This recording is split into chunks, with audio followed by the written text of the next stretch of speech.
Masih bersama kami di Kabar Petang pemirsa dan kami akan ajak Anda kembali berdialog bersama dengan Presidium PNPK, Ketua Koordinator Anies dan juga inisiator relawan Ganjaris. Tadi Bang Adi Masardi sudah menjelaskan tujuan dari pelaporan terhadap nama-nama yang ada di Bursa Pilpres itu apa. Nah sekarang saya pengen tahu tanggapannya dari Bang Laude Basir, Ketua Koordinator Aliansi Nasional Indonesia Sejahtera, Anies. Bang Laude, nama Anies ada dalam pelaporan. Dikupas, dikuliti Bang sama PNPK supaya tidak ada black campaign karena khawatir. Tanggapannya seperti apa Bang Laude? Pertama ingin menanggapi ini saya dalam 3 sudut pandang ya. Pertama dari sudut pandang PNPK dan Bang Adi sendiri, Adi Mas Adi.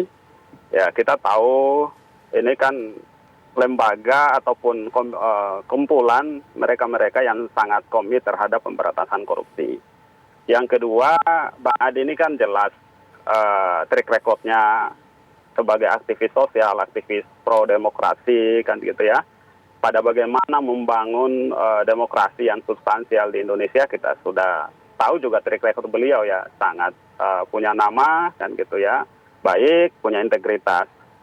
Sudut pandang yang kedua, saya ingin melihat dari Anies, Aliansi Nasional Indonesia Sejahtera, dan Anies Ratis Baswedan. Kami sendiri sebenarnya kalau konstruksi berpikir Bang Adi seperti tadi, bahwa ini tujuannya adalah untuk penelusuran, menelisik tokoh-tokoh kita yang muncul, satu semangat dengan Aliansi Nasional Indonesia Sejahtera. Aliansi Nasional Indonesia Sejahtera dideklarasikan jauh hari untuk mendukung Pak Anies, tujuannya adalah bagaimana menyodorkan Pak Anies kepada masyarakat untuk ditelisik, untuk dilihat bagaimana karakternya, bagaimana potensinya, bagaimana kemampuan dan kapasitasnya, apa-apa saja produk yang dihasilkan selama beliau memimpin Jakarta pun di lembaga-lembaga sebelumnya, kan gitu, seperti di Indonesia Mengajar dan lain sebagainya. Ya, kita lihat juga misalkan pada bagaimana komitmen Pak Anies dalam memimpin Jakarta, ya. Terkait pemberantasan korupsi kan beliau membentuk istilahkanlah KPK Jakarta. Ini lahirkan atas upaya itu adalah bagaimana mencegah korupsi, pemberantasan korupsi dalam pelaksanaan pemerintahan yang beliau pimpin. Baik. Yang berikutnya saya ingin melihat dari sudut pandang KPK. Yang kalau kita lihat konstruksinya Bang Adi tadi, dari PNPK melapor ke KPK, kemudian KPK ini kan bukan menuduh, bukan melaporkan kasus, ya, bukan melaporkan apa, tapi lebih pada melaporkan untuk dilakukan penelusuran. KPK kan punya fungsi pengawasan, punya fungsi pendampingan, tidak hanya penyelidikan atas kasus kan gitu, seperti itu. Sehingga dari ketiga sudut pandang ini, poin yang ingin saya sampaikan adalah pertama bahwa sudut pijakan Bang Adi dan kawan-kawan melaporkan ini adalah untuk tracking, ya, untuk penelusuran rekam jejak para calon pemimpin kita, dan itu adalah semangat yang bagus. Tidak perlu kita harus tanggapi secara apa, ini hal yang wajar saja, dan bahkan menurut Aliansi Nasional Indonesia Sejahtera ini positif dan harus kita sambut. Yang kedua, hal ini kan sudah dicontohkan juga, misalkan oleh Jokowi di tahun 2014. Pengangkatan menteri-menterinya pada saat itu kan beliau meminta rekomendasi dari KPK.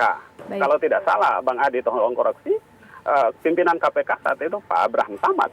Dan Pak Anies Ratis Baswedan adalah salah satu yang direkomendasikan, yang lulus, yang diberi tinta hijau oleh KPK. Lalu kemudian Pak Jokowi menetapkan beliau sebagai menterinya pada zaman itu. Ini artinya adalah bahwa memang secara integritas pun terbukti Pak Anies orang yang bersih, sehingga Aliansi Nasional Indonesia Sejahtera tidak punya ketakutan sedikit pun. Tidak ada ketakutan sedikit pun, dan juga setuju kalau semangatnya untuk memerangi korupsi.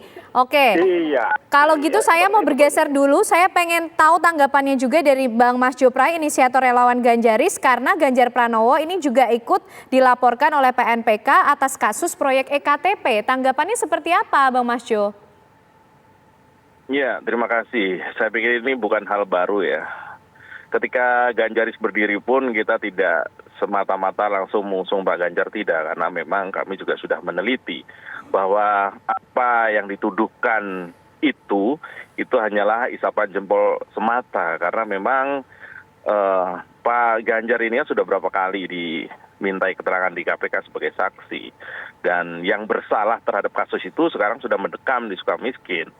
Ya, kurang kuat apa Pak Setia Novanto itu kurang powerful apa, tapi toh KPK bisa memasukkannya ke jeruji, kurang lebih seperti itu. Sementara kalau memang Pak SN aja ditangkap, apalagi Pak Ganjar kalau memang bersalah, kan gitu logikanya. Jadi maksud saya begini, kalau mau adil, kalau mau tidak dibilang black campaign Mas Adi ini, ya sertakan juga kandidat lain yang mencuat gitu. Apakah Prabowo mungkin, atau Sandiaga Uno, atau mungkin Gatot Nurmantio, atau yang lain, sertakan juga supaya tidak ada kesan black campaign sejak awal. Gitu, saya pikir itu. Jadi harus rata begitu Mas Masjo? Iya dong, kalau mau adil kan seperti itu. Jadi tidak ada kesan black campaign, kan gitu. Dan kurang berdasar gitu berarti karena tadi dibilang isapan jempol belaka gitu? Iya, kalau data yang diambil adalah data hasil dari googling seperti yang kemarin saya sampaikan, ya percuma lah, jauh lebih banyak datanya KPK, tapi toh tidak karena memang tidak terbukti, tidak bersalah, ya mau diapain lagi? Kan KPK tidak bisa menyalah-nyalakan orang yang tidak salah, itu namanya kriminalisasi. Kecuali yang belum diperiksa oleh KPK, gitu. Misalnya Pak Erick Thohir, kasus PCR. Kalau memang itu mau dikelirkan, ya monggo, kami mendukung, gitu. Atau Pak Anies, kasus Formula E. Kalau memang KPK punya temuan, ya ayo kita dukung, karena memang belum diperiksa. Gitu. Oke, baik. Mas Jo, kita tangkap poinnya. Intinya setuju kalau semangatnya untuk memerangi korupsi. Tapi apa kemudian yang menjadi dasar pelaporan, itu yang nanti akan kita tanyakan kembali ke Bang Adi Masardi. Usai jeda pemirsa, kami masih akan kembali hadir untuk Anda.